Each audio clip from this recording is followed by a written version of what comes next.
Lauren Andrego. You know her from the mornings, and Lauren covers a lot of different things for us, but today happened to be doing a sort of a traffic adjacent story, Lauren, because we've been talking about the Vernon Avenue bridge in Edina. What is going on? Yeah, we've run into a little bit of a snafu here, Amy. If you've driven around Edina at all this spring or summer, you've likely encountered quite a bit of construction. A lot of the city looking like this area behind me, just off of Highway 100. They're revamping the entire interchange here at Vernon and 100 because they identified a bit of a problem. As the city has grown and as the city's shopping district has grown, there wasn't really a safe way to get pedestrian traffic over Highway 100. So they're completely redoing two bridges, including this one, which made a lot of progress over the weekend. Highway 100 now has a bridge over it again here in Edina. So crews making great progress there. This bridge set to reopen to traffic on November 15th. Unfortunately, the bridge just to our west, project leaders have encountered a bit of a snafu there. It was a permit issue between XL Energy and Canadian Pacific Railway. That permit needed to move a necessary power line that's in the way of construction. So without that permit,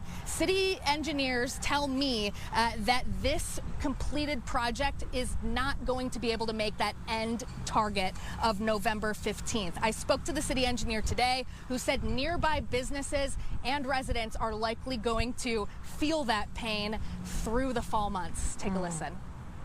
City, the county, and MnDOT, who all are participating in this project, have no control over a private utility company governed by state law and the railroad governed by federal law. So we have to wait. We keep emailing, we keep pushing. We have our partners asking, where is the permit? When's the permit?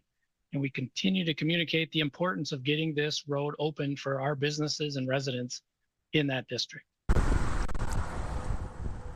So I think we're showing you a map right now of the project. We're talking about the bridge on the left side of this map, which crosses over the railway. Currently, this entire stretch of Vernon Avenue that you see on this map, impassable and both bridges are closed at the moment. So the good news here, progress continues to be made. These crews are out here nearly 24 hours a day and on the weekends as well.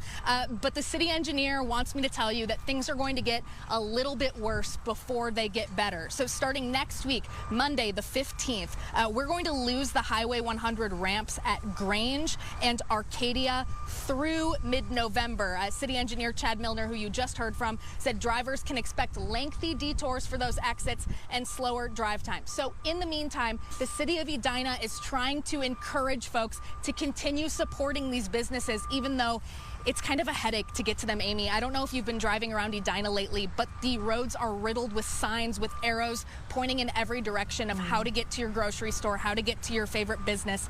This initiative that they just launched, a campaign, it's called Worth the Detour Edina. You can learn more about it at bettertogetheredina.org. But essentially what the city is doing is buying a ton of gift cards for a lot of the shopping area businesses on 50th and France and the Excelsior area, and they're giving them to the businesses to continue to give out to customers, to residents and visitors, to keep them coming to this 50th and France area, as well as the west side of Highway 100 where we're standing right now, just in order to try to keep traffic moving. We're in the Devani's parking lot, and it took a while to get here this morning. The parking lot's looking a little bit empty. We've seen folks, making U-turns on these roads, so there's still some confusion with the intermittent closures of roads and ramps. Ultimately, when this project is wrapped up, it's supposed to make a safer and more convenient and efficient way for both car travelers and pedestrians to get from this side of Edina over to the shopping district. We just know it is going to be a little bit worse before it gets better. No end date in sight right now for that bridge over the railroad. The city engineer says until a permit is reached, we won't know when it will be open, and the city has no idea how much it's going to cost. So a lot of things still up in the air as we continue to try to wrap up construction season. Yeah. Okay, I don't think you can see I asked Ryan to pull up 511 just to have the map up so we can give some context, because I think it helps sometimes to see where it is in the entire piece. So you can't see this, right, Lauren? You're not seeing what we're seeing on here? No. Okay. No, but no. I mean, I'm with Getty today. I don't have a monitor. Yeah, no, it's good. But you obviously doing traffic every morning. I just want to give people an idea of kind of the area we're talking about with some context around it. Yeah. Because sometimes those zoomed in maps are a little trickier to see. But yeah, so there's the area, and so yeah, it's open. it's not open, but you'll see it, but you'll say, what in the world? Why can't I go on that? So, okay.